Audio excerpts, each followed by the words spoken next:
రాష్ట్రంలో ఉన్న 27,000 ఆలయాల బాధ్యతను సీఎం చంద్రబాబు నాయుడు తనపై నమ్మకంతో అప్పగించారని, ఆ బాధ్యతను సమర్థవంతంగా నిర్వహిస్తూ ఆలయాల అభివృద్ధికి కృషి చేస్తున్నట్లు రాష్ట్ర దేవాదాయ శాఖ మంత్రి ఆనం రామనారాయణ రెడ్డి తెలిపారు. నెల్లూరు మూలాపేటలో జరిగిన శ్రీ రుక్మిణీ సమేత వేణుగోపాల స్వామి ఆలయ శంకుస్థాపన మహోత్సవంలో మంత్రి మాట్లాడుతూ, ఎంతో చరిత్ర, ప్రాశస్త్యం గల శ్రీ వేణుగోపాల స్వామి ఆలయంలో గతంలో వందలాది కళ్యాణాలు జరిగేవని, భక్తులతో ఆలయం కలకలలాడేదని మంత్రి గుర్తు చేశారు. అయితే కాలక్రమంగా ఆలయ శక్తి తగ్గడంతో చినజీయర్ స్వామివారి సూచనల మేరకు ఆలయ పునర్నిర్మాణానికి శ్రీకారం చుట్టినట్లు చెప్పారు. రాష్ట్ర ప్రభుత్వం 17 కోట్ల నిధులను మంజూరు చేసినట్లు చెప్పారు. ఆలయ పవిత్రత దెబ్బతినకుండా, ఖర్చుకు వెనకాడకుండా ఆలయ గర్భాలయం, అంతరాలయం, రాజగోపురం, అన్వేటి మండపం నిర్మాణాలను రాతి కట్టడాలతోనే నిర్మిస్తున్నట్లు చెప్పారు. ఆలయ నిర్మాణానికి 2 ఏళ్లు కాలం ఉన్నప్పటికీ 18 నెలల్లోనే అద్భుతంగా నిర్మాణాలను పూర్తి చేసి ఇవ్వాలని కాంట్రాక్టర్ను కోరినట్లు చెప్పారు. ఆలయ నిర్మాణం పూర్తయిన వెంటనే మహాకుంభాభిషేకం, విగ్రహ ప్రతిష్ఠ కార్యక్రమాలను కూడా చిన్నజీయర్ స్వామివారి స్వహస్తములతో నిర్వహిస్తామని ఈ సందర్భంగా ఆనం రామనారాయణ రెడ్డి చెప్పారు. సర్వాంగ సుందరంగా ప్రాచీన వైభవానికి తగినట్లుగా శ్రీ వేణుగోపాల స్వామి ఆలయాన్ని పునర్నిర్మించేందుకు దేవాదాయ శాఖ కృషి చేస్తుందన్నారు. వేణుగోపాల స్వామి ఆలయ విశిష్టతపై రూపొందించిన పుస్తకాన్ని చిన్నజీయర్ స్వామి ఆవిష్కరించారు. ఈ కార్యక్రమంలో దేవాదాయ శాఖ ఉన్నతాధికారులు, ఆలయ ట్రస్ట్ బోర్డు సభ్యులు, స్థానిక ప్రజా ప్రతినిధులు, భక్తులు పాల్గొన్నారు.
శ్రీ శ్రీ శ్రీ చిన్నజీయర్ స్వామి వారికి, మా శాఖ మంత్రివర్యులు శ్రీ ఆనం రామనారాయణ రెడ్డి గారికి, ఇతర ఉభయ దాతలకి, నెల్లూరు జిల్లా వాసులందరికీ నా హృదయపూర్వక నమస్కారాలు.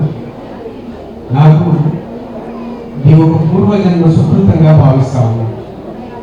ఏ కారణం చేతంటే మన మూలాలను మనం మర్చిపోకూడదు. అందులో భాగంగానే ఈరోజు మా మంత్రివర్యులు చేస్తున్నటువంటి కార్యక్రమం చూసినప్పుడు మా ఊరు గుర్తొచ్చింది. నేను చదువుకున్న ఊరు కొత్తపల్లి గ్రామం అని ఒక మారుమూల గ్రామం.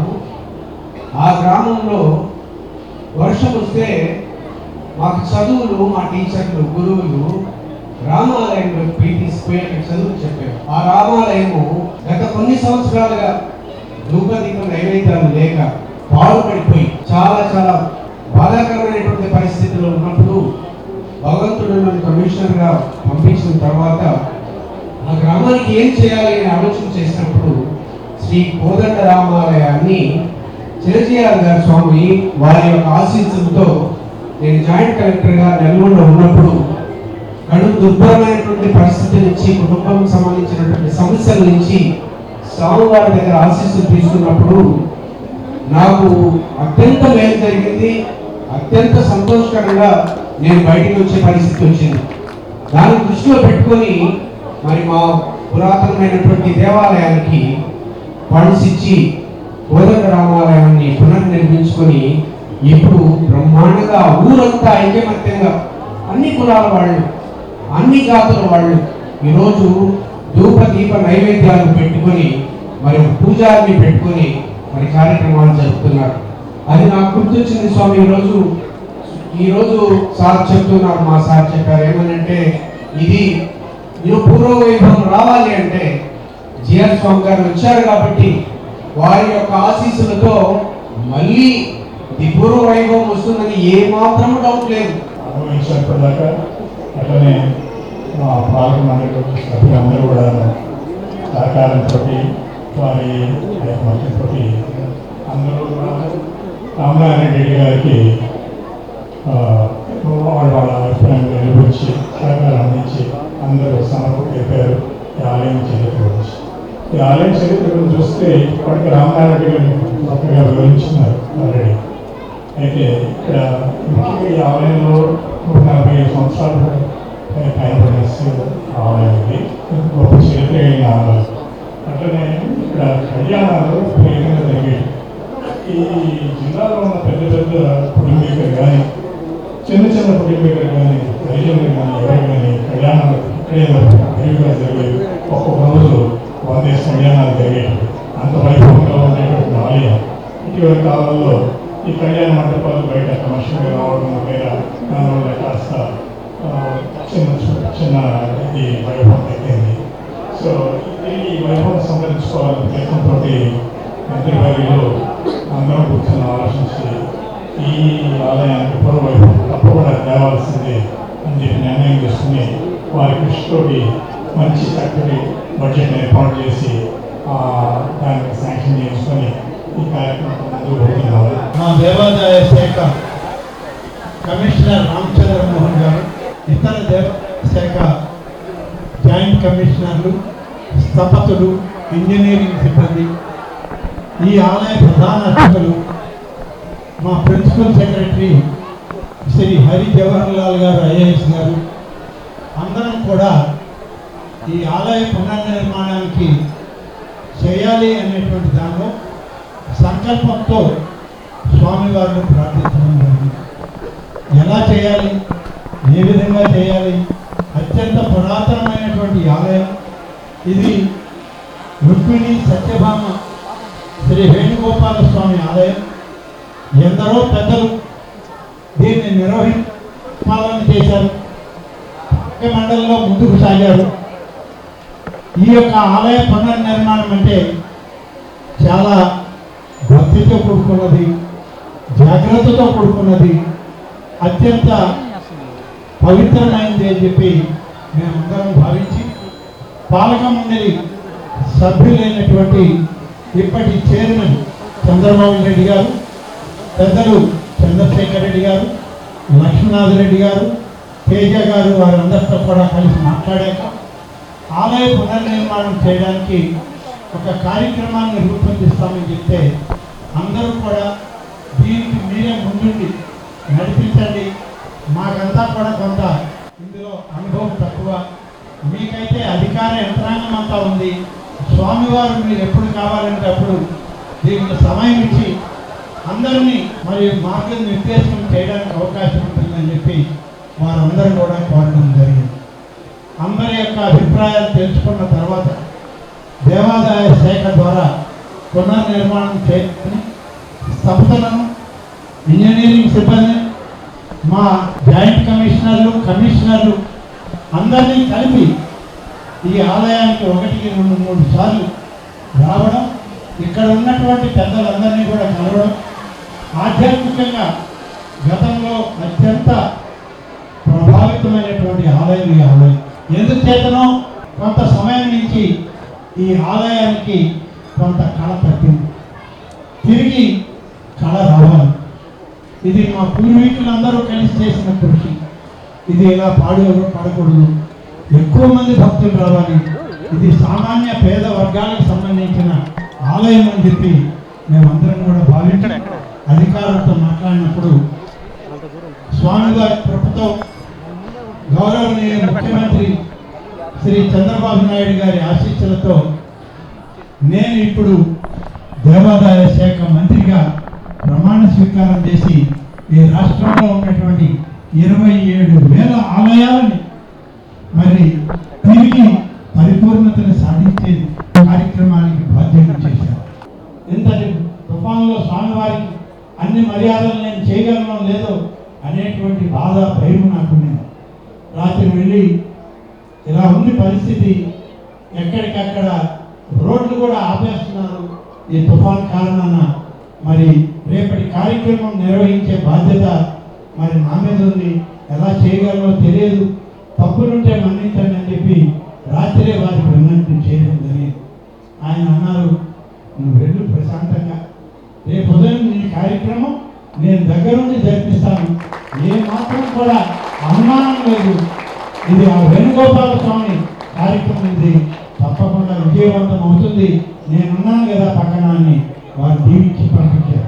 అయినా నాకు అనుమానం, ఒకవైపు మళ్ళీ పొద్దున్నే వెళ్ళాను, మొదటి తీర్థం తీసుకుంటే మేలు జరిగేది అని అంటే నాకు ఎవరో మనవాడే చెప్పాడు, నా సేవని చెప్పాడు, తొలి తీర్థం తీసుకో, నీ మనసులో ఏం కల్మషం లేకుండా పోతాను. నేను పొద్దున్నే స్వామివారి తీర్థం మొదలుపెట్టే టైంకి అక్కడికి వెళ్ళి ఆయన తీర్థంతో తీర్థం తీసుకుని ఇక్కడికి వచ్చి అప్పటి నుంచి ఇక్కడే ఉన్నాం. మరి భగవంతుని యొక్క కటాక్షం, ప్రకృతి సహకారం, స్వామివారి ఆశీస్సులు దిగ్విజయంగా ఈ యొక్క శంకుస్థాపన కార్యక్రమం విజయవంతం అవుతుంది.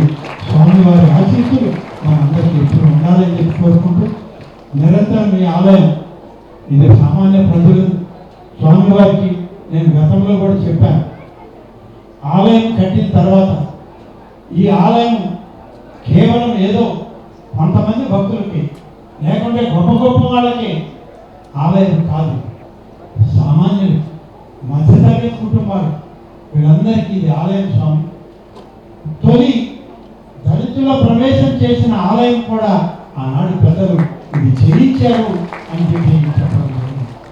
ఆలయంలోకి దళితుల యొక్క ప్రవేశం వేణుగోపాల స్వామి గుడి నుంచే ప్రారంభమైంది అని చెప్పినప్పుడు వారు ఎంతో ఆనందపడ్డారు. ఇటువంటి ఆలయం ప్రసిద్ధి చెందాలి, మనం చేద్దామని చెప్పి వారు కూడా మమ్మల్ని ఆశీర్వదించడం జరిగింది. ఇప్పుడు శిలాఫలకాలన్నీ ఎత్తిపెట్టాను స్వామి, నేను ఏ ఒక్కటి కూడా పోగొట్టలేదు. ఆలయం పూర్తయ్యాక ఆనాడు ఏ తేదీతో అయితే ఆ యొక్క దళితుల ఆలయ ప్రవేశం జరిగిందో ఆనాటి పెద్దలు ఈ ఆలయాలను నిర్మించారు. ఆ తర్వాత ఏసీ సుబ్బారెడ్డి గారు తర్వాత వచ్చిన అనేక మంది చైర్మన్లు ఏమేమి డెవలప్ చేశారో అవన్నీ కూడా శిలాఫలకాలను అట్టిపెట్టి పూర్తయిన తర్వాత సముచితమైన గౌరవం స్థానం పెట్టాలని వాటన్నింటినీ కూడా అట్టిపెట్టాల్సుకుని ఆ విధంగా చేస్తామని చెప్పి నేను ఈ సందర్భంగా తెలియజేస్తూ, ఇంకా దీని గురించి నేను ఎక్కువ మాట్లాడడం సరైనది కాదు.